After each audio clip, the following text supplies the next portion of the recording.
Let's begin with a basic explanation. We already know who did it! Was that? It was Hiro. He does not have an alibi for when the murders took place, and we found him in that suit. Don't try and deny it! You killed them! I didn't! Someone knocked me out! I was asleep the whole time! I don't know anything about it! Shut your murdering mouth, murderer! Who are you calling a murderer? I am sorry to say, Hiro, but we do have evidence. Blueprints for the suit. Parts we assume were used to build it. And all of it was found in your room. You have to admit, the evidence is quite compelling. It points to you as having created the suit and wearing it while committing crime after crime. How many times do I have to tell you? I don't know! I don't know!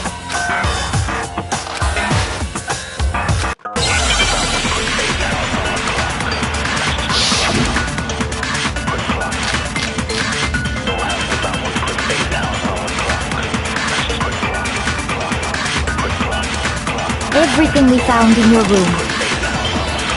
The blueprints, the suit parts, they are all proof enough that you are the culprit. I don't know anything about that stuff! It's not true! It's a conspiracy! Hiro, why? Why did you kill them? No! Just hold on a second!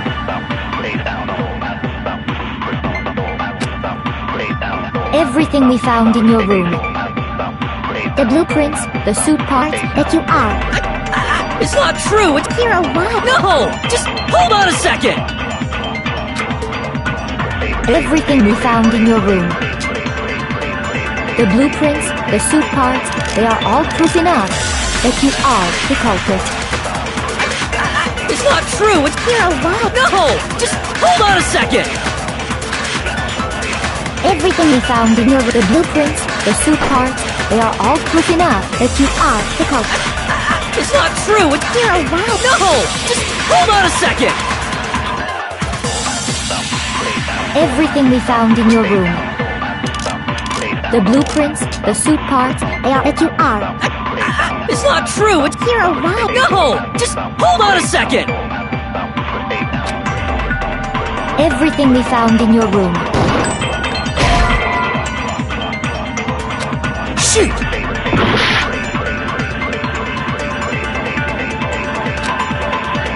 Everything we found in your room. The blueprints, the suit parts, they are all proof enough that you are the culprit. It's not true! It's... Hiro, why? No! Just hold on a second! Everything we found in your room.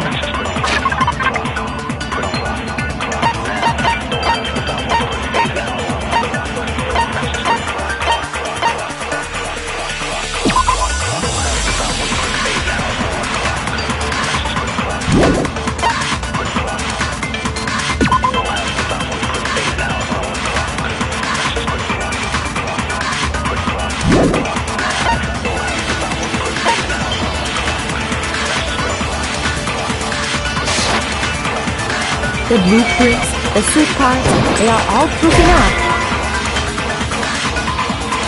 Shoot! Everything we found in your room, the blueprints, the suit parts, they are all proof enough that you are the culprit. I don't know anything about that stuff! It's not true! It's a conspiracy! Hiro, why? Why did you kill them? No! Just hold on a second! Everything we found in your room. The blueprints, the suit parts, No, it's wrong.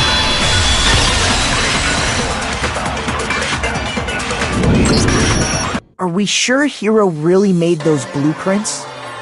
What do you mean? Well, take a look at this. It's the note that Hiro wrote, asking everyone to meet up after Alter Ego disappeared. The handwriting's obviously different, wouldn't you say? When you compare it to the blueprints, There's no way you could think the same person made both of them. Unless that person made it a point to disguise their handwriting. No, the differences are bigger than that, I think. Come on! I'm not smart enough to think of trying to change my handwriting anyway. So Makoto, are you saying you don't think Hiro's the culprit? And he's not the only one. I think Hiro's innocent as well. Then who was in that Robo-Justice suit? Is it like Hiro said? Was there really someone running around in a second suit? The suspicious individual hidden within the suit. Go ahead, Makoto. Tell them who it was. So? Who was in the Robo-Justice suit? I got it! Other than Hiro, I can't think of anyone else it could have been. Obviously, he was the one in that particular suit, and we never found any kind of second suit. Then there can be no doubt. Hiro is the prime suspect. That doesn't make any sense! You just said Hiro didn't do it! It makes perfect sense. Hiro was the suspicious individual in the suit, but he's not the culprit. So what you're saying is... That's right. The culprit in this case has nothing to do with being in the Robo-Justice suit. What? Now that's a bold assumption! And what reason do you have to make such a statement? You do have a reason, yes? Of course. But before we get to that, there's something else we need to clarify first. So let's get that out of the way. Hey, stop trying to boss us around! All things have a proper order. So what is it? What needs to be clarified? We must clarify the method of transportation for Taka's lifeless body. It would seem that his corpse was moved using certain particular items. Makoto, can you tell us what they were?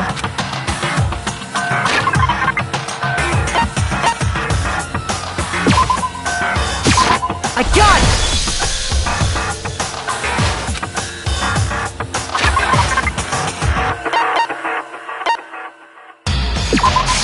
I got it!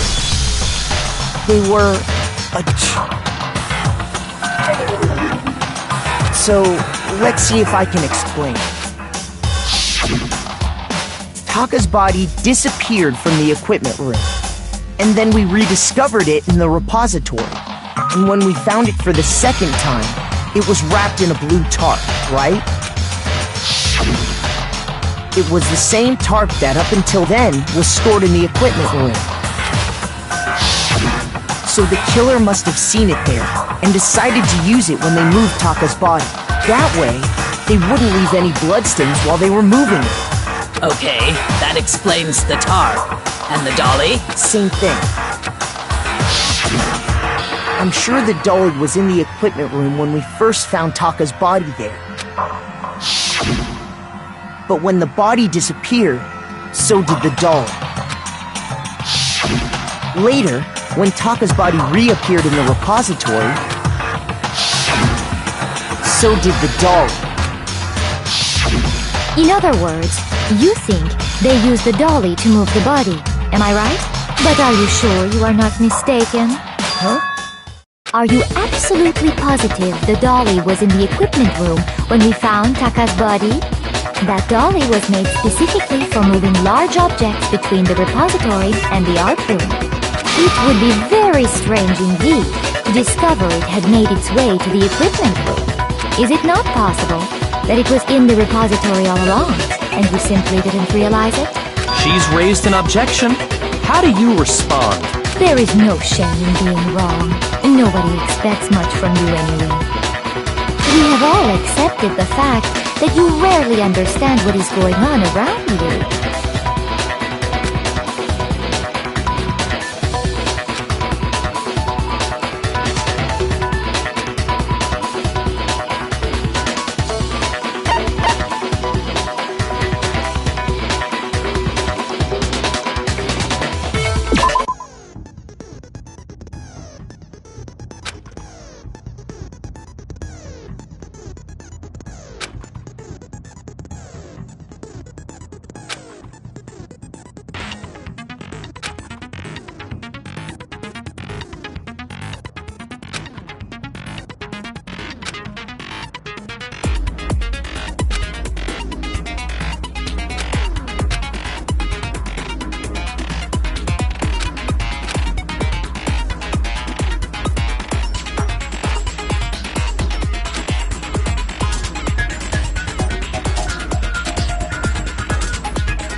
agree. You are a fool. So pathetic. Lies will get you nowhere. Do your worst. Away with you.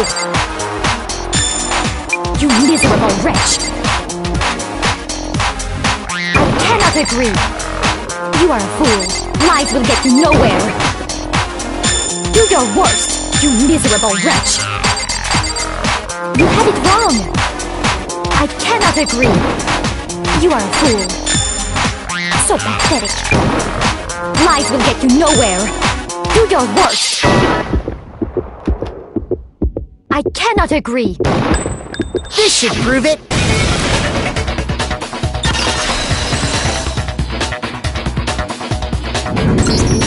If you're asking for proof that the dolly moved, I have it right here. When I found the dolly in the repository, one of the wheels had a blood stain on it. There was a pool of blood in the equipment room with a tire mark in it that matched the dolly wheel's tread. The killer probably rolled the dolly through the blood on accident as they wheeled the body out of the room, and as the blood dried on the tire, they moved the body into the repository. So there's my proof that the dolly was used to move Taka's body. Well, anyway, that was just something we had to get out of the way. Let's get back to the main subject. Yeah, the subject of how Robo-Justice didn't do it. Because if it's not a killer robot, then what kind of robot is it? I'm not sure that really matters. I'd be happy to explain why the occupant of the suit couldn't possibly be the killer. If you look back on how the body was transported, it will become immediately obvious.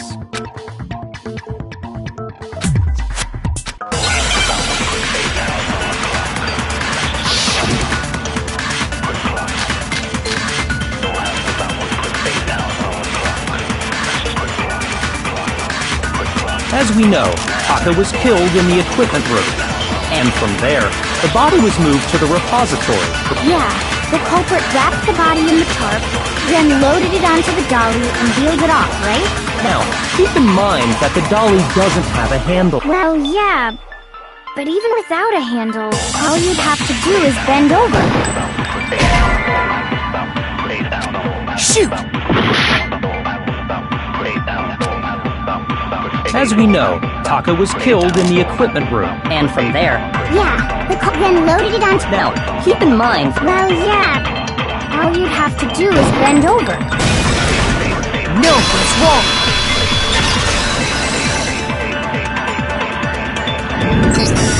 You're absolutely right that you could push a dolly without a handle if you stoop down low. But if you were wearing that suit, do you think you could actually get into a position like that? What do you mean? Think back to what you said when we were all checking out the suit together. Remember?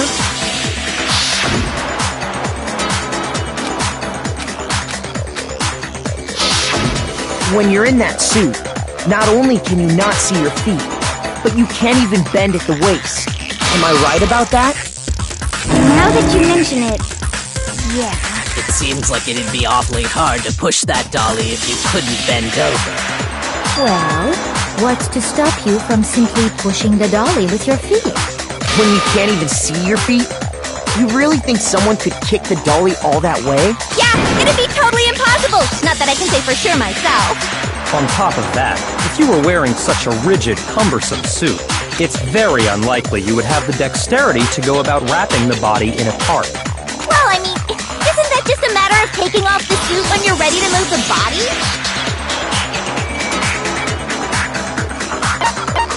I got it! I don't think taking off the suit was an option. If you remember...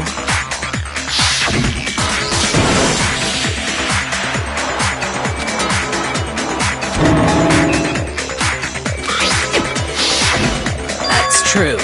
It seems impossible to put the suit on or take it off without help. Then, you really can't take it off by yourself? Hero wasn't just making it up? Of course I wasn't making it up. If he could have gotten it off by himself, I don't think he would have let us see him wearing it. Showing up in the suit was basically an invitation for everyone to suspect it. Yeah, that's right. So, it's really, really true that Robo-Justice couldn't have moved the dolly? To be clear, whoever did move the body It couldn't have been Hiro in the robot suit, correct? No, wait. Just a second, if you please. Have you forgotten about the picture that I took? You all got a good look at it, did you not? The image of Hifumi being dragged away by Robo-Justice? If whoever was in that suit is not the culprit, how do you explain that? Besides, do you remember what the now deceased Hifumi said?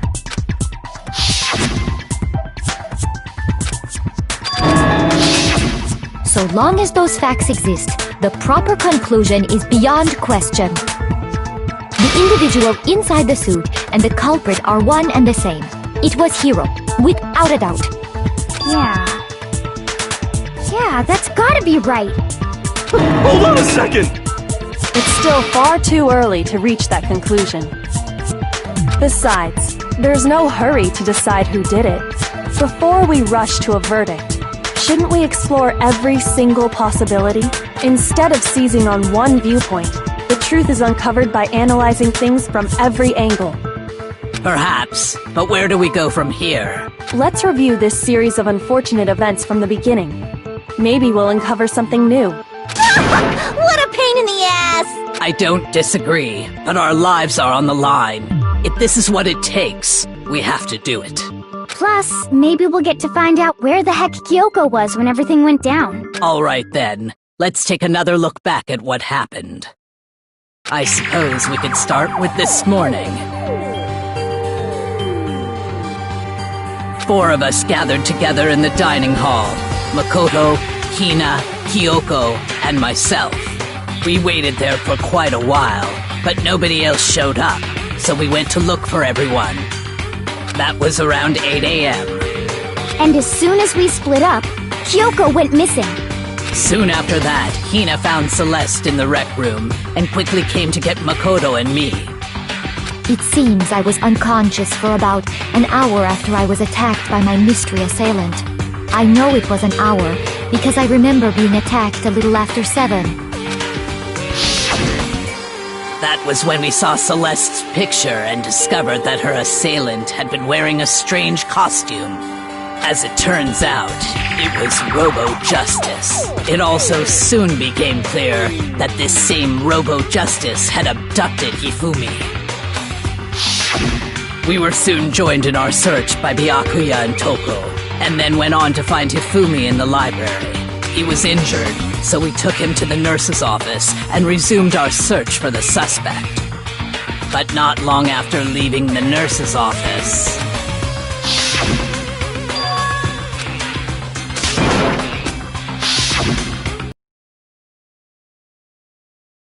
and searched the second floor. And soon after that, I saw someone moving around on the 3rd floor. To everyone as soon as I did.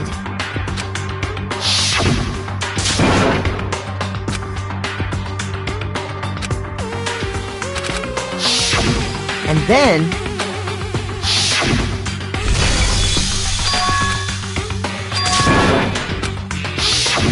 At that point, we decided to divide up into 2 groups. Celeste, Hina, and I went back to the nurse's office, while Sakura, Byakuya, and Toko chased after the suspect. When we got back to the nurse's office, we found Hifumi, dead. And that's when we heard the body discovery announcement. I left Celeste and Hina there and headed back to the 3rd floor to let the others know what had happened.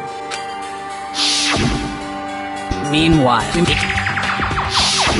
And that's when I told you guys about Hifumi. Then the 3 of us headed for the nurse's office. But right after we left the physics lab, we ran into Celeste, who'd arrived after us. And she told us something very surprising.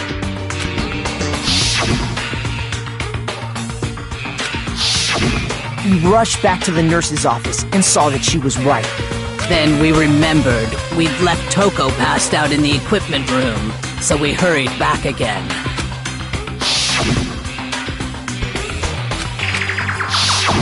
But when we got there, we discovered that now Taka's body had also gone missing. Next thing we knew, we were searching the school for 2 missing dead bodies. And after some time, Celeste informed us that she'd found the bodies, and we all headed to the repository, which is where we rediscovered the corpses. I think that about covers it. I see. The whole thing sounds exceptionally complicated. It certainly seems to me that these are not a simple series of connected events. Okay, well, if that's true, then what? Rather than a single series of events, I think we have to consider each murder a separate situation. And from there, we can uncover the contradictions surrounding all of them. Now then, let's get started, beginning with what happened to Taka.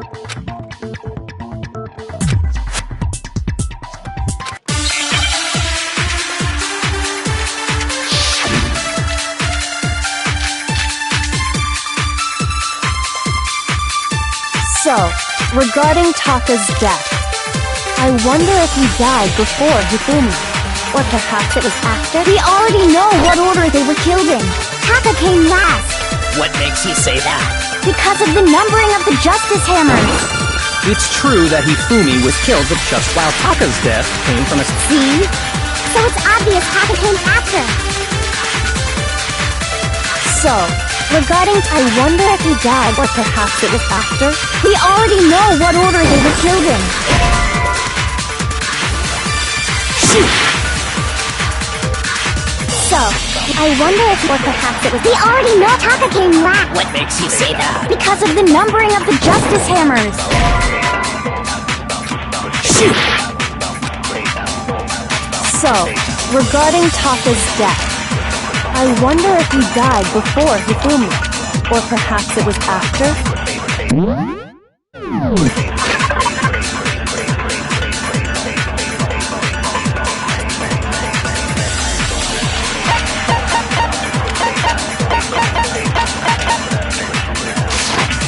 We already know what order they were killed in.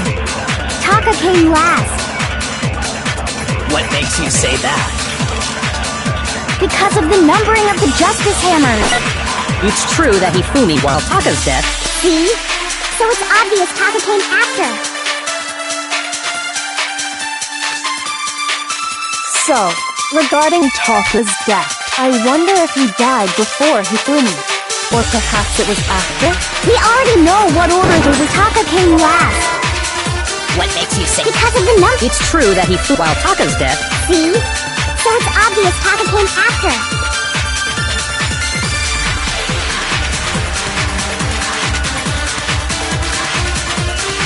So, I wonder if or perhaps it was after. We already know what order they were killed in. Taka came last. What makes you say that? Because of the numbering of the Justice Hammers. It's true that Hifumi was killed, but while Taka's death... See? So it's obvious Taka came after. So, regarding Taka's death, I wonder if he died before Hifumi, or perhaps it was after? We already know what order they were killed in. Taka came last. What makes you say that? Because of the hammers. It's true that Hifumi was while Taka's death... See? So it's obvious Taka came after. So, I wonder if or perhaps it was we already know what order Taka came last. What makes you say that? Because of the numbering of the Justice Hammers. Shoot! So, regarding Taka's death, I wonder if he or perhaps it was we already know what order they were killed in. Taka came last. What makes you say that? Because of the numbering of the Justice Hammers. It's true that Hifumi was while Taka's death... See? So it's obvious Taka came after. So, regarding Taka's death, I wonder if he died before perhaps it was after. We already know what order they were killed. Taka came last. What makes you say that? Because of the numbering of the Justice Hammers. It's true that Hifumi was killed while Taka's death... See? So it's obvious Taka came after.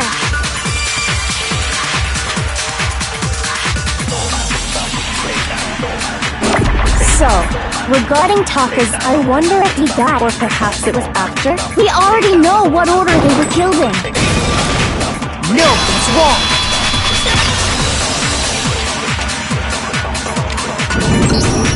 Hold on.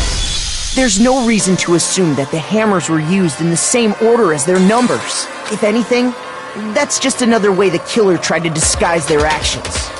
So you're saying the culprit wanted us to think the hammers were used in order, but in reality, Taka was killed before Hifumi? Okay then, let's see the proof.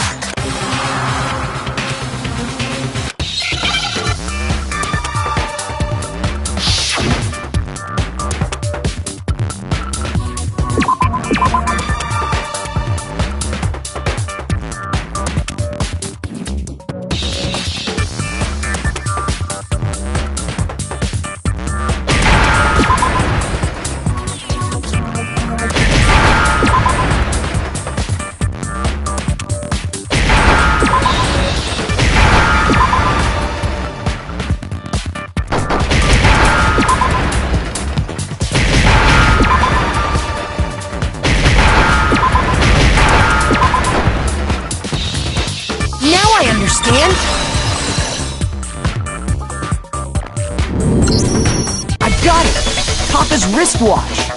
See? Look! It broke with the hands pointing just past 6 o'clock. It must have gotten broken when he was attacked by the killer. Because as of last night...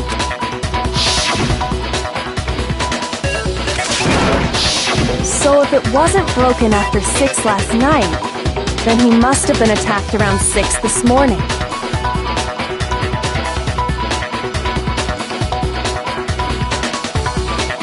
And that would be his official time of death. But if that's true, then he was killed well before Hifumi. And before Celeste was attacked this morning, which happened around 7. That's right. Taka was killed before any of the other incidents took place. That simple fact slipped past all of us. We made the wrong assumption about the order of events, all because of those justice hammers. That's exactly why the culprit wrote the numbers on each hammer and had them increase in size. That way, when we saw how they were used in each incident, we'd easily make that wrong assumption. Now, if Taka was killed around 6, then everyone's alibis for his murder go out the window, because when he was killed, we hadn't met up in the dining hall yet. That may be true in the case of Taka's murder, but all of our alibis still hold true for Hifumi's death. That's right. With him, at least, we're all safe.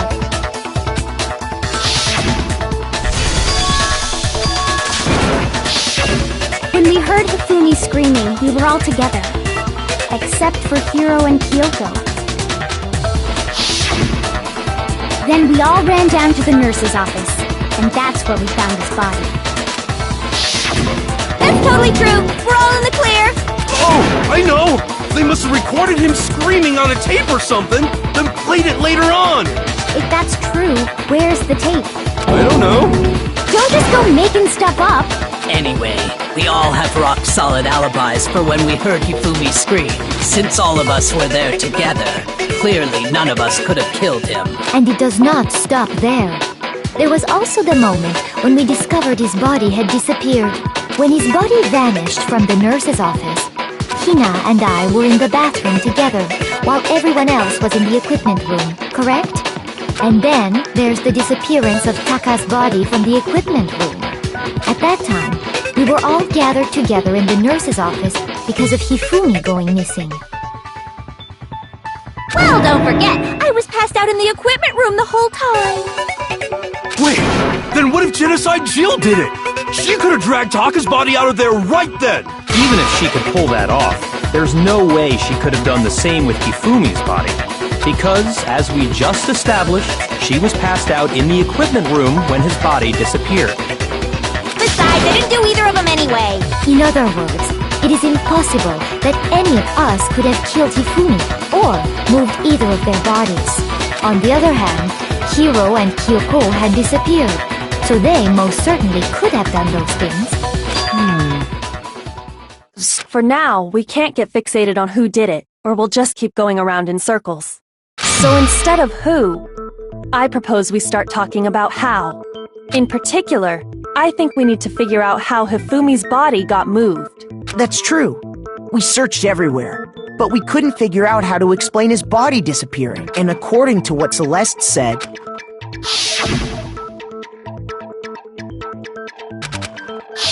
his body apparently disappeared in the 1 minute her and Hina took their eyes off of it. But to carry that much weight from the first floor up to the third in that short amount of time? Oh man, yeah! There's no way! It'd be impossible! Well, what if I told you there was a way to make the impossible possible?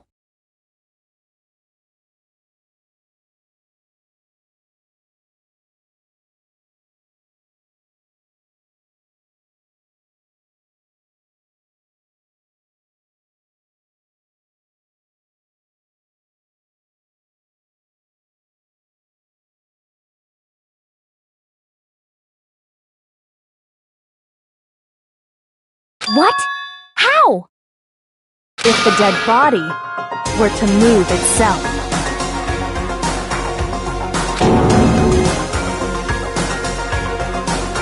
The dead body moved on its own?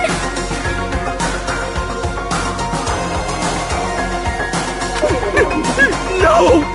Not another... ghost!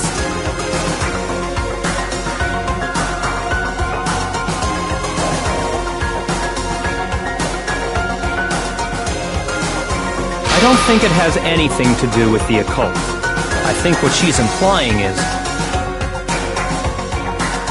we thought Hifumi was dead, but perhaps in reality he was still alive. He was alive? Are you saying Hifumi wasn't carried out of the nurse's office, but simply walked out on his own? But I mean, we found his body. He was dead. Perhaps he was simply playing dead. That it isn't possible.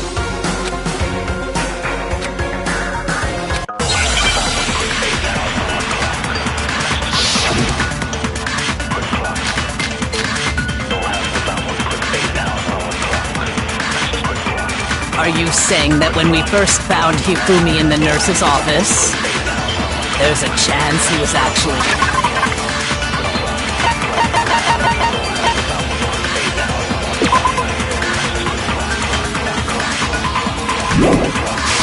He's still alive? No, it is impossible. Hifumi was dead, without a doubt. And you know that how? Surely you heard the body discovery announcement along with the rest of us. Hifumi's dead body had been found.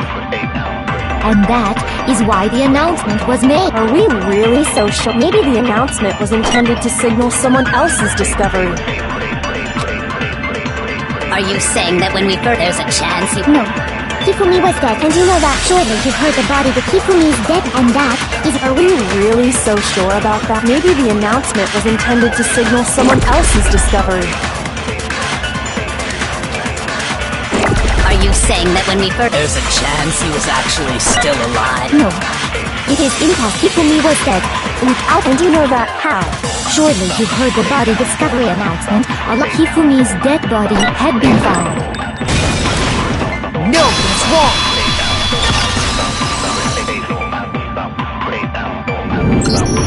Was the body discovery announcement that was made really intended for Hifumi? Of course it was. The announcement played right after we discovered his body. Maybe. But that was also the same time that Taka's body was found. That's right. It wasn't long after finding his body that we heard the announcement. So there's a good chance we've made a mistake in there somewhere. I think we've confused whether the announcement was for Hifumi or Taka. First of all, if 2 bodies had been found, there really should have been 2 announcements. Maybe Monokuma simply got lazy and rolled them together into one. What do you say, Monokuma? Any comment? Well, it's a very sensitive issue, so I can't go into too much detail. But what I can say about the body discovery announcement is that...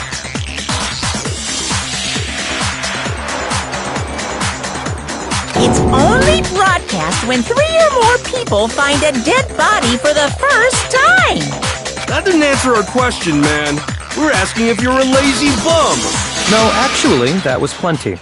Huh? He said it's only broadcast when a body is discovered for the first time, which means even if we find the same body again later, he won't make the announcement again. If that's true, then why was the announcement made again later on? Huh? Later on? Exactly. We heard the body discovery announcement twice.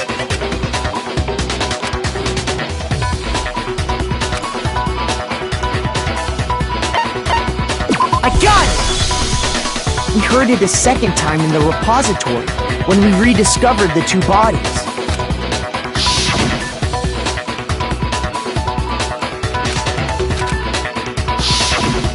It didn't seem weird at the time, but it contradicts what Monokuma just told us, doesn't it? Exactly. If we were actually rediscovering both bodies, the announcement shouldn't have played. Then in reality, when the 2 dead bodies were rediscovered, one of them was actually being discovered for the first time. So, when we found Hifumi the first time in the nurse's office, he wasn't actually dead yet. Meaning, he wasn't actually found dead until we came upon him in the repository.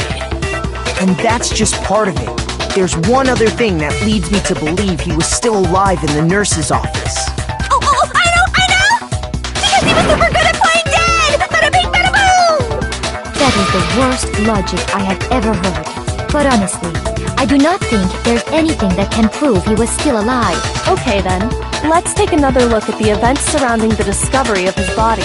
Then it should become clear whether he was really alive or not. This whole thing is pointless.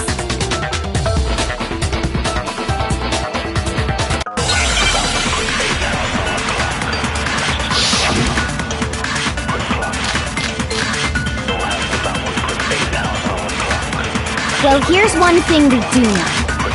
The first time we found Hifumi's body was in the nurse's office. And then, while me and Celeste were in, his body disappeared. And the next time we saw his body, it was in the repository. But when you compare his body before being moved and his body after being moved, other than the change in how it was positioned... Shoot! Well, here's one. The first time we found him, and then his body And the next time, it was in. But when you compare his body before, Other than the change in how it was positioned, there was no notable difference. No, he's wrong!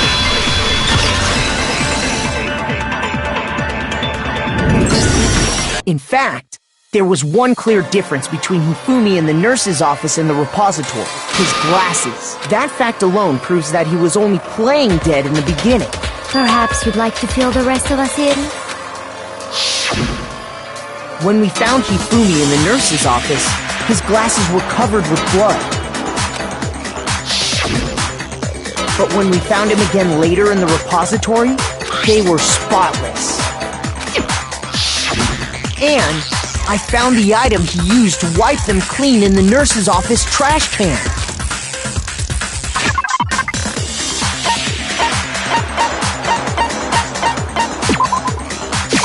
I got it!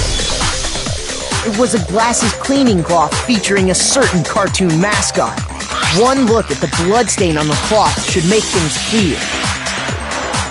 This piece of cloth was used to wipe Hifumi's glasses clean. And the mascot on the cloth is the same one that's on the digital camera, right?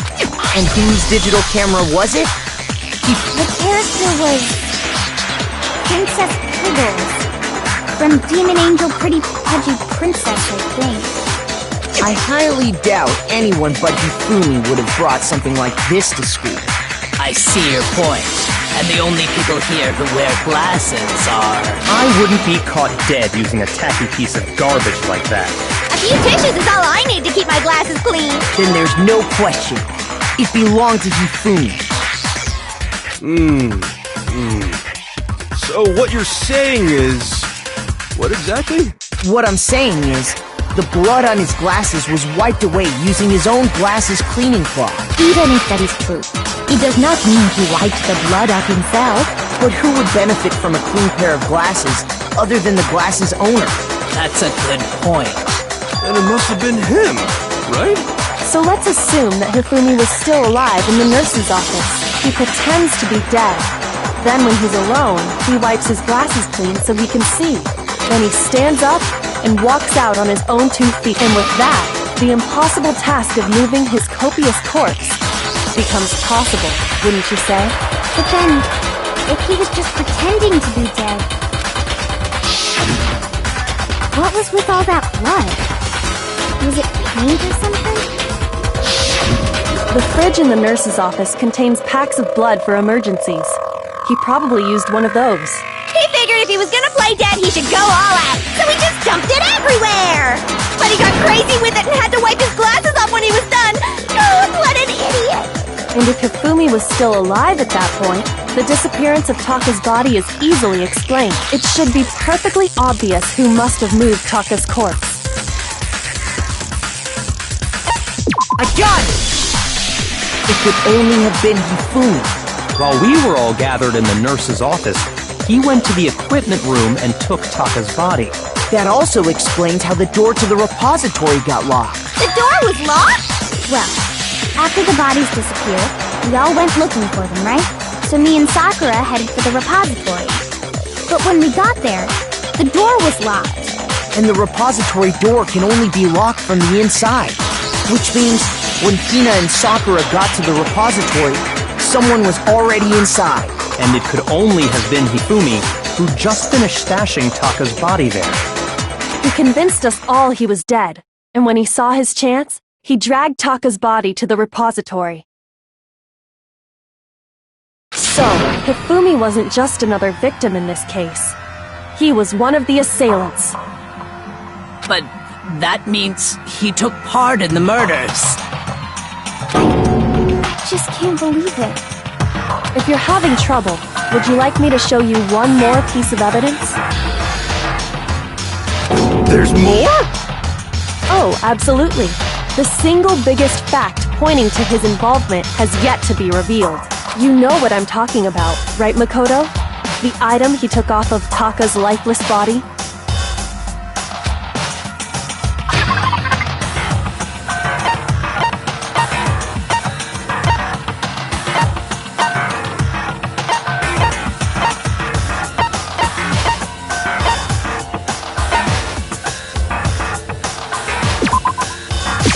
I got it! You're talking about the note Hifumi had hidden away, aren't you?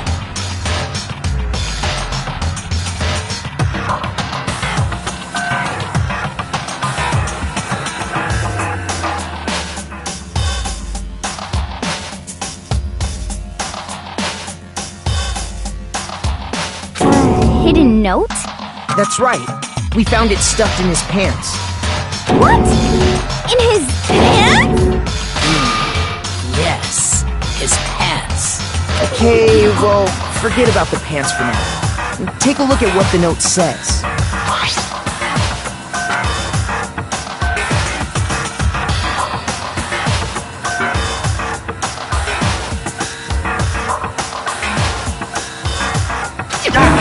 That's the note I was telling you about. The one that told me where to go.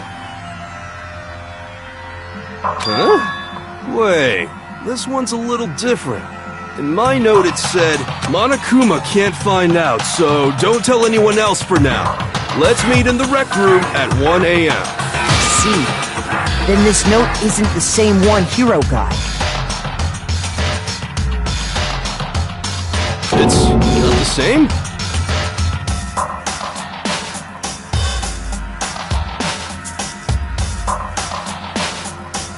In other words, the killer got in touch with another person besides Hiro, and that person could only have been... I got it! That's right! Taka! The killer used this note to draw out Taka and murder him!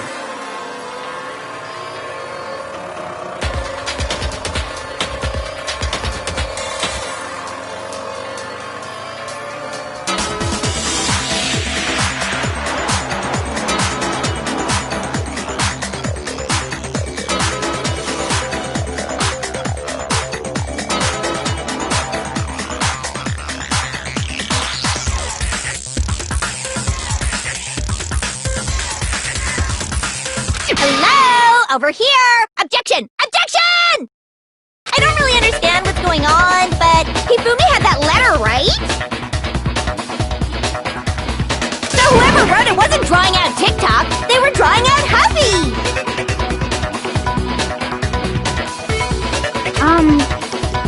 Just to be clear, TikTok is Taka and Huffy is Hifumi, right? Ugh! Yes! Why must you ruin it every time?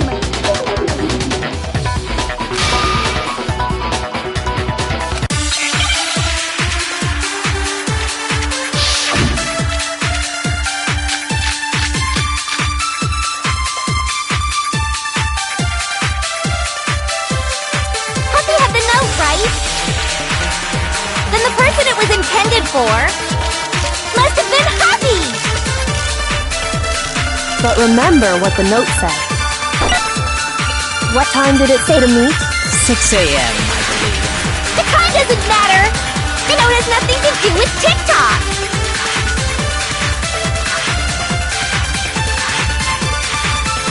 Huffy had the note, right? Then the person it was in must have been Huffy! But remember what the note said. What time did it say? 6 a.m. The time doesn't matter! The note has nothing to do with TikTok!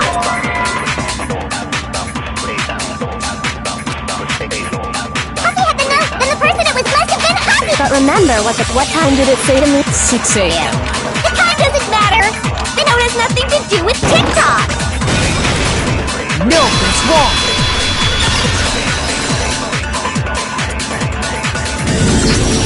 No! There absolutely is a connection. What the hell are you talking about? The note said to meet at 6 a.m., which is the same time Taka was murdered. You've already proven that using his wristwatch. But there's more.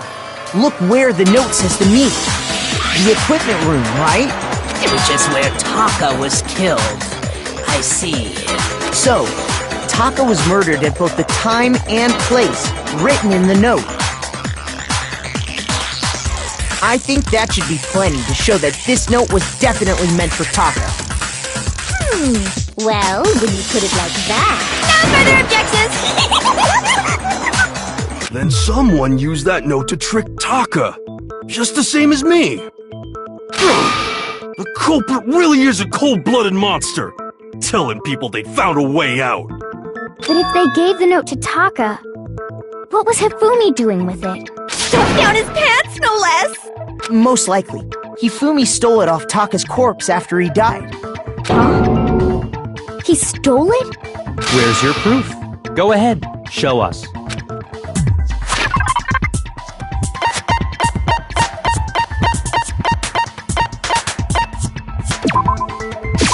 I got it! When I searched Taka's body, I saw that his lifeless hand was gripping a small scrap of paper. If I'm right about this, the sheet of paper this piece came from is...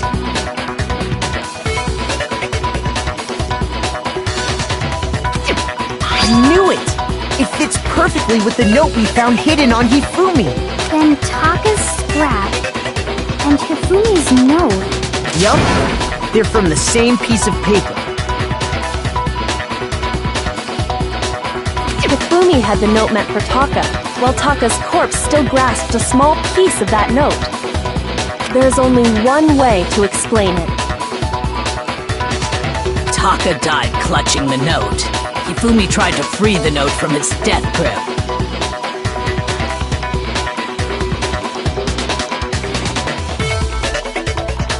Leaving behind only one small scrap. Did I get all that right? That means Hifumi knew the note was important. Exactly. Which proves that he was an accomplice in the murder. Whoa. Yeah. After seeing all this, Hifumi was super involved in this whole thing for sure. In fact, he was behind the whole thing. In fact, he's still alive! Sorry, no. When we found him in the repository, Hifumi was truly and completely dead. The second body discovery announcement proves that. So then, who killed Hifumi? Whoever did is the mastermind, the true killer. he was killed in the repository. So he must have been killed not long after transporting Taka's body. So, he must have been killed after Taka's body vanished, but before we found both bodies in the repository. During that time, we'd all split up and were searching for Taka's missing body. In other words, during that time, none of us have alibis. Wait, but me and Sakura were together. Stop trying to steal the spotlight, you stupid walrus! Who are you calling a walrus? Anyway, when they were killed bothers me too. But there's something that's been bothering me even more. And what might that be? The weapon they used to kill Hifumi. The weapon? Yeah, because I mean, according to the Monokuma file, the way Taka and Hifumi were killed was almost the same, with them having similar fractures and all. But Justice Hammer 3 and 4 were still laying around in the nurse's office and equipment room, right? So if Hifumi was killed in the repository, the culprit would have had to grab one of the hammers, kill Hifumi, then put the hammer back where they found it. But wouldn't that be seriously risky for him? I'm surprised. It seems there's some semblance of a brain knocking around that skull of yours after all. Hell yeah, it's packed in there good and tight. He's right, though. I don't understand it either. The Monokuma file makes it clear that they were killed using similar instruments. But if the hammers were already laying around those other rooms... So the question is, how could the culprit have gotten their hands on either of the hammers? Personally, I haven't a clue. So which hammer was used to attack Celeste? Number 1 or number 2? Those were accounted for in other rooms too. And I don't think either one is big enough to kill someone.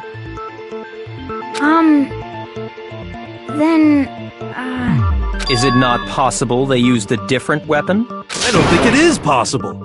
They were both killed with the same kind of thing, right? So then, what was used to kill Hifumi?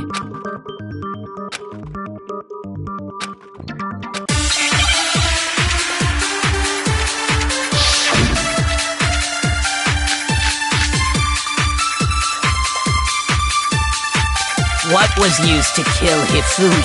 Was it Justice Hammer 3? Maybe Justice Hammer 4? Well, whatever it was, there's one thing we have to figure out. How was the culprit able to move around so freely with the weapon? How did nobody witness them carrying it? Sounds like a Justice Hammer 5 is about to make its appearance! Shoot! What was used? Was it just maybe Justice? Well, there's one. How was the culprit? How did nobody witness? Sounds like a Justice Hammer 5 is about to make it. Check out murdergear.com/hammertime for more info. Well, one thing seems pretty clear. The murder weapon had to be one of the Justice Hammers. No, it's wrong.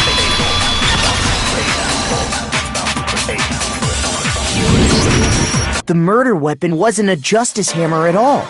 No, it was something completely different. But, seriously? A different weapon? Specifically, a hammer from the repository. The killer could have easily used that to kill Hifumi. Now, all the hammers in the repository were covered in flecks of grit and debris. And for some reason, one of them was scrubbed clean. Huh? And the reason it had been scrubbed clean was most likely because it was used to commit murder. If the hammer got covered in Hifumi's blood, of course they'd have to clean it off. I'd also like to point out that the repository has all kinds of hammers. Big ones, small ones, and even some flat mallet-like ones. I think whoever made the Justice Hammers used those as a basis for their design. If that's true, that would explain the Monokuma file's note about the wounds being similar. So Hifumi moved Taka's body to the repository, where someone then used the hammer to kill him. Whoever did that is the true killer. The one Hifumi was working with. And the one who betrayed him. Hold on a moment. I still think it's strange to assume someone was working together with him. The way the graduation rule works, there is no benefit to helping someone else carry out a murder.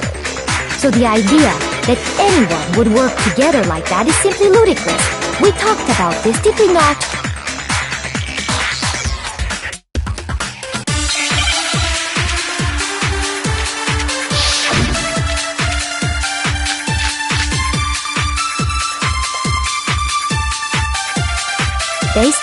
rules that have been laid out for us, even if more than one person is complicit in the murder, only the one who actually carried out the act can graduate and survive, assuming the rule holds true.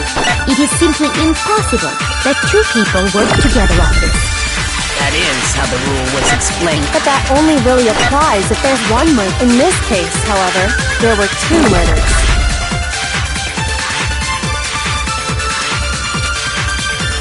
Based on the rules that have even if more than one, only the one who actually carried out the act, assuming the rule holds true. It is simply... No, it's wrong!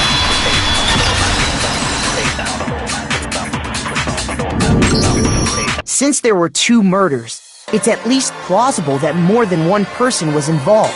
What do you mean? If there'd only been one murder, then yes, the idea of an accomplice isn't really worth considering. Naturally, if only one person can be saved per murder, an accomplice has no risk versus reward but Risk versus reward benefit? the payoff for working together. The reward that balances out the risk of taking part in a scheme. There's no point in being someone's accomplice if there's no benefit to you. However, if there were some potential mutual reward for the risk, then cooperation becomes possible. You're saying that two people could act as each other's accomplices to commit two separate murders. I think that's what the true killer told Hifumi. They would each have an accomplice for their crime. And based on the case's events, Hifumi would have been the first one to act, murdering Taka. They made him carry out the first murder so he couldn't back out of helping them later on. So in this case, there wasn't one single person committing multiple murders. Instead, each person killed someone, creating two separate incidents. And it only looked like one person because that's how the true killer designed it to look. A single suspicious individual, a similar weapon used in each crime, disappearing bodies. By creating one seamless set of circumstances, they made it look like one person was behind it all. The mastermind picked their target and managed to convince him to go along with their plan. And then, to avoid the no accomplices rule, they simply killed their accomplice. Which, if true, means that betraying Hifumi was part of the plan from the very beginning. That's just awful! How could anyone be so cruel? You think so? I can't help but admire its cunning. Still, their choice of accomplice seems odd.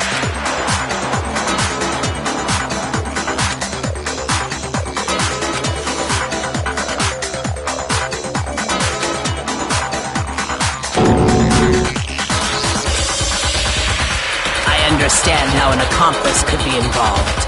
But then, who was the one pulling Hifumi's strings? That's problem numero uno right now!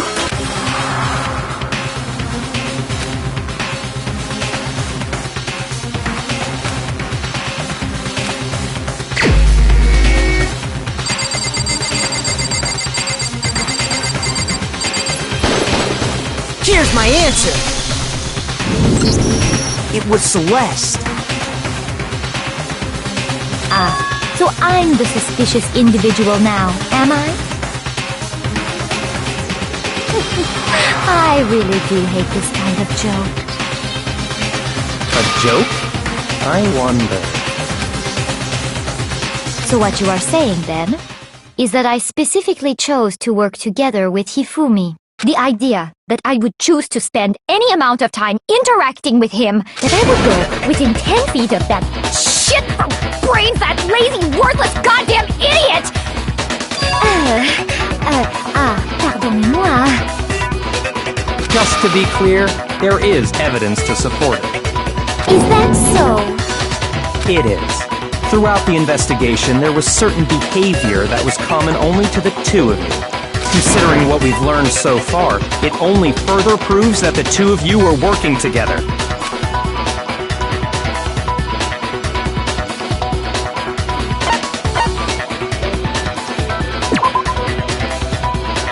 Shoot! I got it! The behavior they had in common has to do with the suspicious individual in the suit, doesn't it? The only ones who ever actually saw Robo-Justice firsthand were Celeste and Hifumi.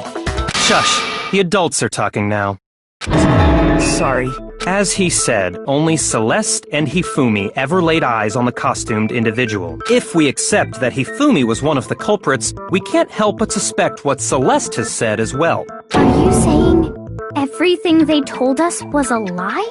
After taking Hifumi to the nurse's office, we all began our search for this individual, correct? And not too long after that, do you remember what Celeste said? We headed to the second floor specifically because of what she claimed to have seen. Next, to draw us all to the physics lab up on the third floor,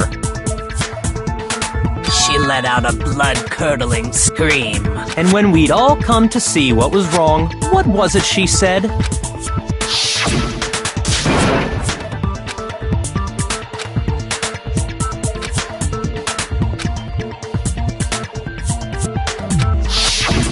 Once she'd done her job of getting us all up to the physics lab, it was time for her partner to get to work.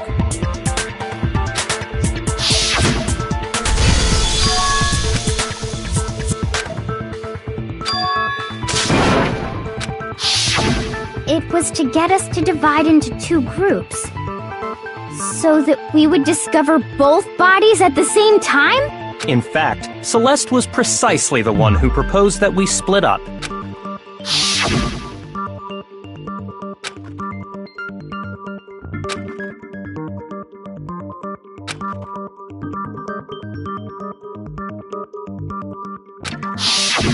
Well, if Celeste and Hifumi were working together, all those chance events suddenly become connected. And on top of that, that piercing cry of yours early on.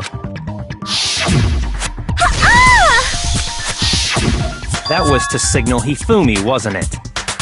It was your way of telling him, we are on the third floor, everything's going according to plan. Why else would you let out a scream that could have carried across the sea? I just realized another strange thing. When we found Hifumi in the nurse's office, who we now know was only pretending to be dead,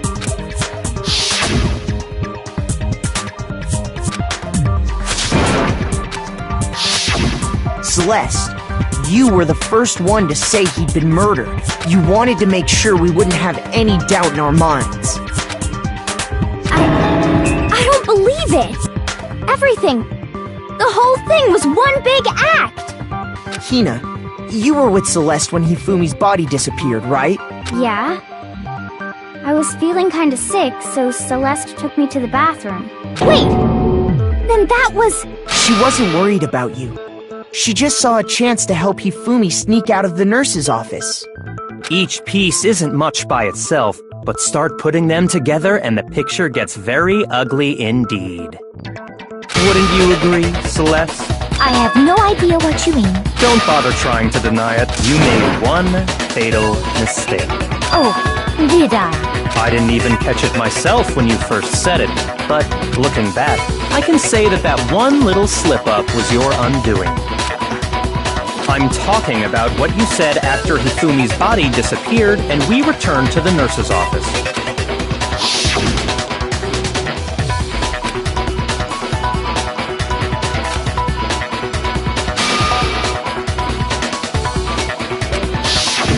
I remember her saying that too, but I don't understand what's so strange about it. Then pay attention.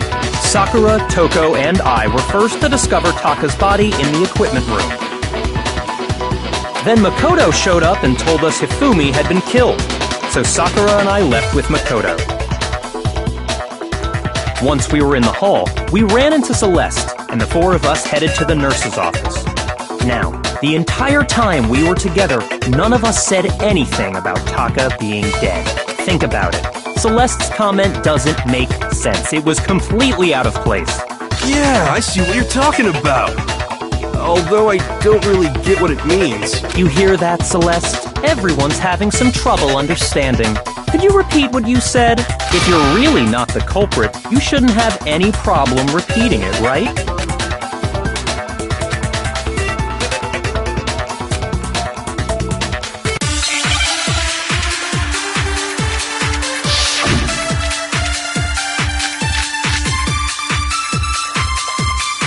All I said was, they must really be enjoying this. Enjoying the sight of us standing around, frightened and confused. They must be positively elated. We are all going to die here.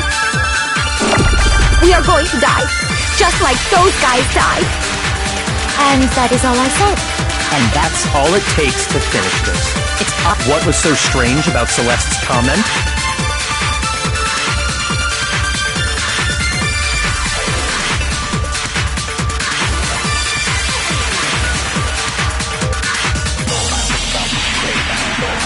All I said was, they must really enjoying the sight of us. They must be. We are going to die. And that is all I. And that's all it takes. What was so strange about Celeste's comment?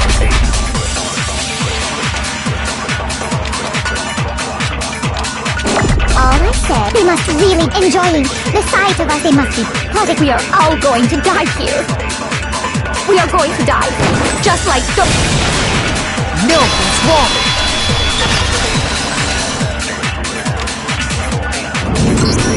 That's right. There's no reason Celeste should have said, just like those guys died. When she said that, none of us had told her Taka was dead. Exactly. And we didn't run into her until after we were all out in the hall. So there was never any chance for her to have seen his body in the equipment room for herself. So how did you know, Celeste? How did you know more than one person had been killed? And how did you know they were both guys? Because Kyoko had also disappeared, right?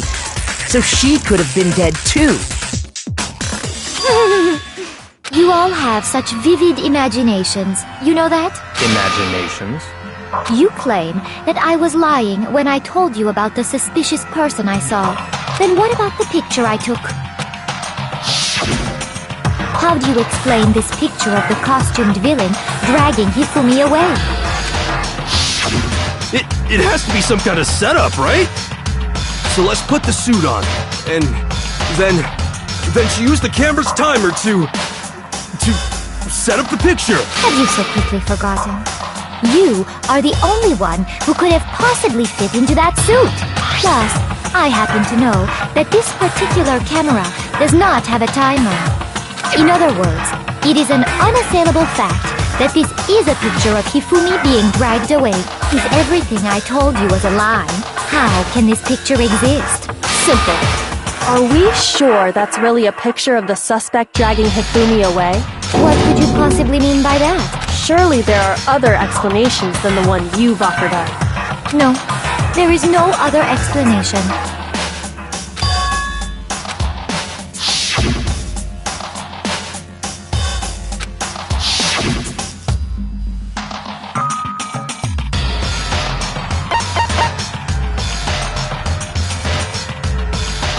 I got it! It's not a picture of the suspect dragging Hifumi away. I would say it's a picture of Hifumi dragging the suspect away.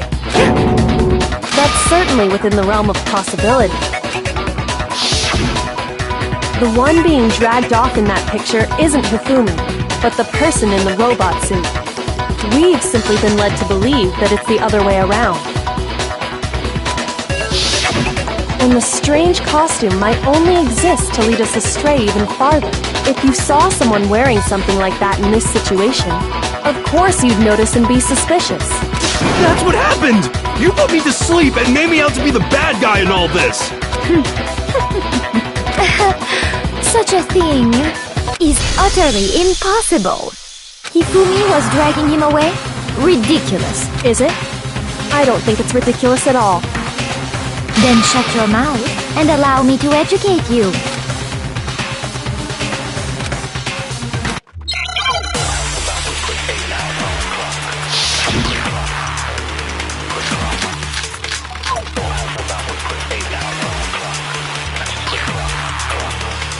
You dressed me up in that suit after I passed out! Then you just draped me across Hifumi and had him carry my weight! You tried to make me look like the bad guy! Like I said, ridiculous.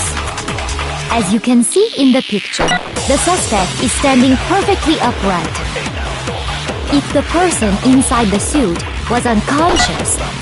There's no way they could stand up straight like that. No, that's wrong!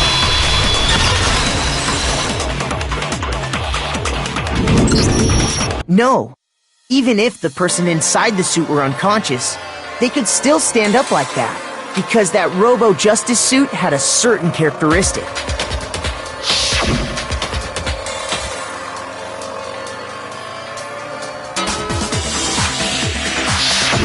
That's right! They totally made a mistake when they made it, so it couldn't bend at the waist. I'm not so sure that was a mistake. I think the suit was designed from the beginning to be used the way it was.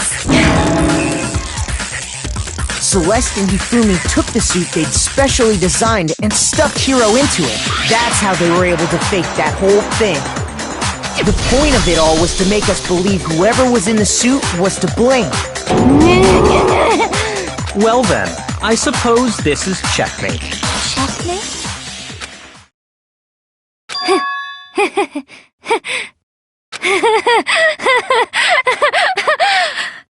Don't make me laugh, you idiot! What do you mean, checkmate? Celeste? Clearly, you want to cram me into your little guilty box. Well, there's one little problem. Have you already forgotten what Hifumi told us as he lay dying?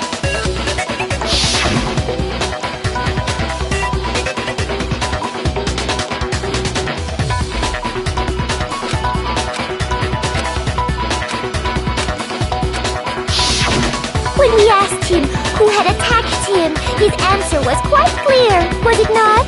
He said, and I quote, Yasuhiro.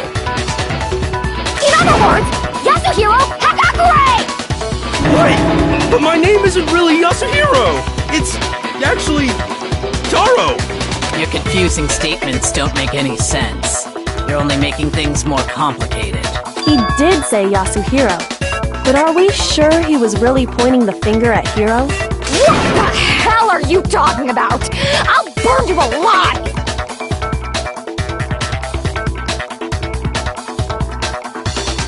Kyoko, what do you mean by that? Think back to how Hifumi used to talk to us. How did he refer to each of us?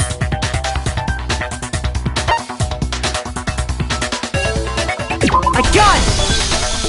That's right! Our last names! He called us all by our last names! Exactly. I know I heard him say Mr. Naegi more than once, for example.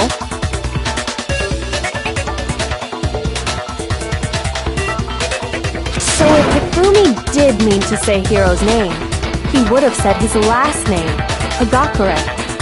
I'm sure it was just incidental. By chance, his first name. Indecent? Don't talk. Random chance. Now isn't that a convenient explanation? No. There's no reason to think he would have said the name any different than normal, but he must have run out of energy before he could say any more.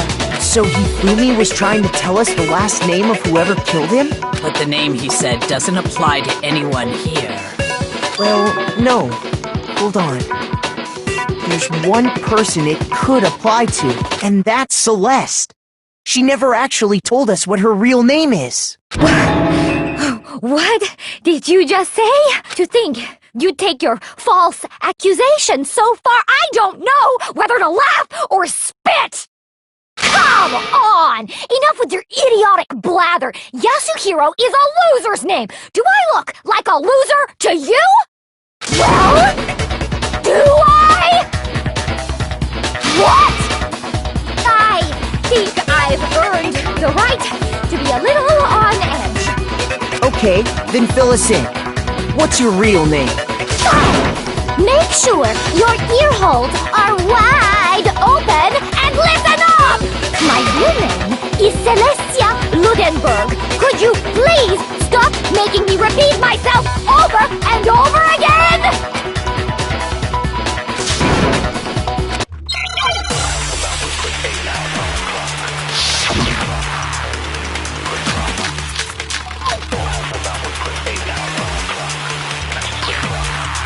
Hifumi was trying to tell us something.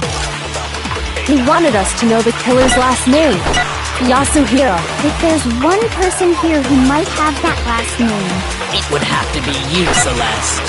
You haven't told anyone what your real name is. How many times do I have to tell you? My name is Celestia Ludenberg, god damn it! How long do you plan to go on pretending? I'm not pretending. It's the truth. And since you have no way to contradict me... No, that's wrong!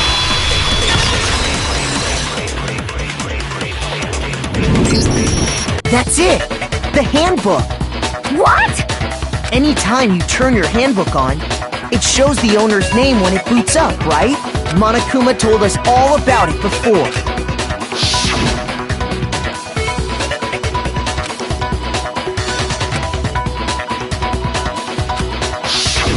So all we have to do is check her handbook, and that'll clear up everything. That's how we can find out Celeste's real name. That's an invasion of privacy. I refuse to cooperate. Celeste, can you please just tell us what really happened? Please, just tell us. Even when I'm put in check, it's just my nature not to give up. Because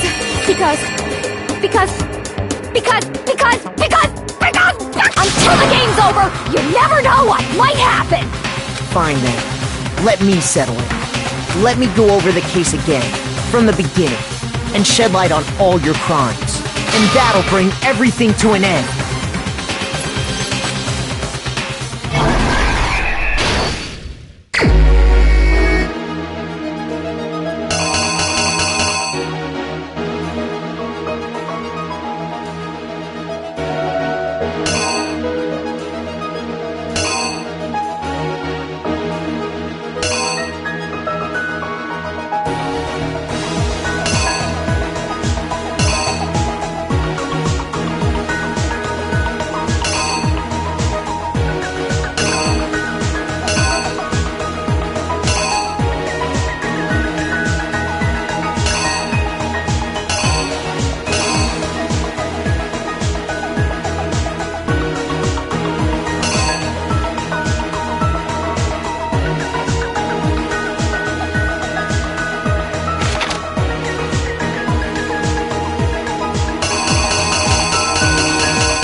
You! Before anything, the killer persuaded someone to help carry out the murder.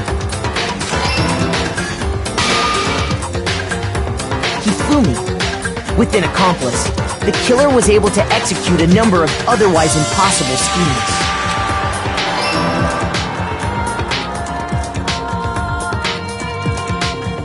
First, they convinced someone to meet them in the rec room last night at 1 in the morning.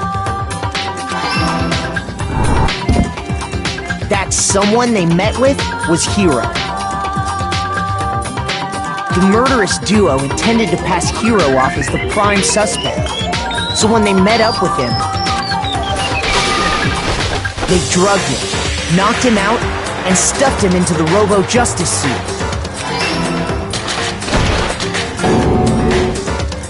Next, Hifumi positioned himself to make it look like Robo-Justice was attacking him, while the killer used a digital camera to take pictures of the assault.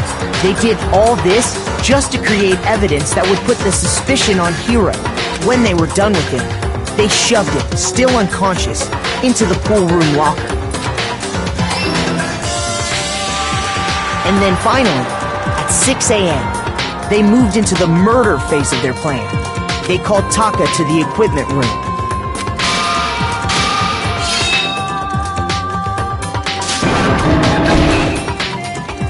And that's where Hifumi killed him, making it the scene of the first murder. The murder weapon was Justice Hammer 4, which was left there in the equipment room. The reason Hammer number 4 was used was to create confusion about the order of the crimes. So, next they falsified 2 more assault incidents. For these attacks, the killers pretended to be the victims, to solidify Robo-Justice as the suspect. The first fake incident was the attack in the rec room. There, the killers wanted us to see Justice Hammer 1, and the Robo-Justice pictures they'd taken. They wanted to make sure we bought the surprise attack story. The second fake incident was the attack in the library. This time, they planted Justice Hammer 2, and an injured Hifumi, to sell us that story. With these 2 incidents, the killers were able to create a certain preconception in our minds that the suspect was increasing the size of the hammers and attacking people in order as they did. We fell right into their trap and started looking for the suspect based on that. But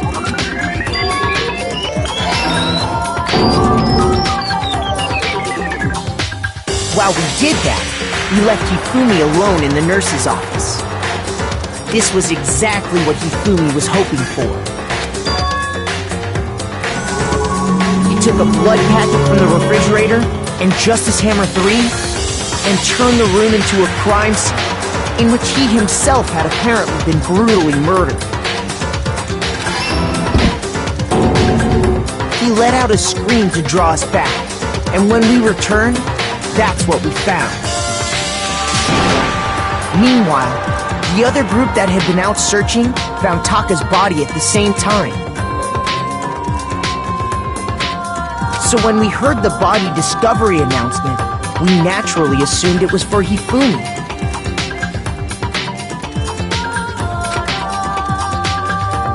We left the nurse's office, and Hifumi once again took advantage of the situation.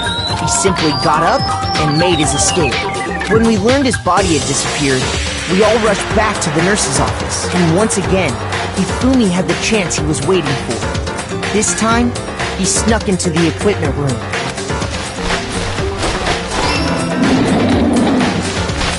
He left Taka's body in a tarp and used the dolly to move it all the way down to the repository. That explains how each of the bodies disappeared. But even Hifumi didn't know what the true killer had in mind for their final act. Their plan all along was to kill Hifumi and get rid of the one person who could betray them. And they did it using an ordinary, everyday hammer from the repository. That should cover everything that happened in this case. And the villain behind it all is...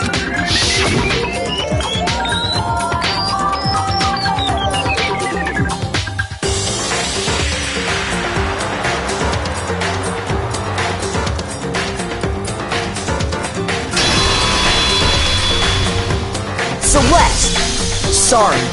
You lose.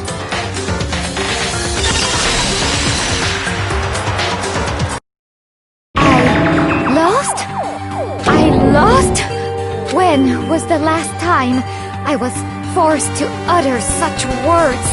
They hang heavy around my neck. Then you admit it? You're the killer? Listen to you, trying to take charge, as if you're my private instructor. I, Celestia Ludenberg. Actually, no, Taiko Yasuhiro is fine. Taiko? So, you finally accepted it. I'm the kind of person, once I've lost, I don't like things to drag on. Interesting.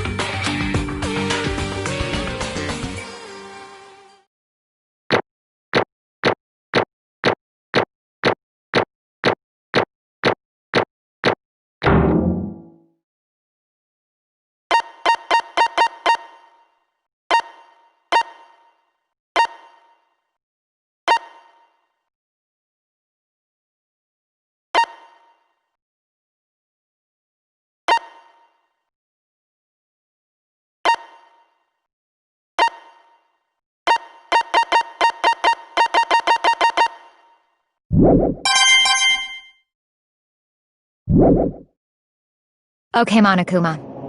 I'm ready to begin. Or, no. I suppose this is the end, isn't it?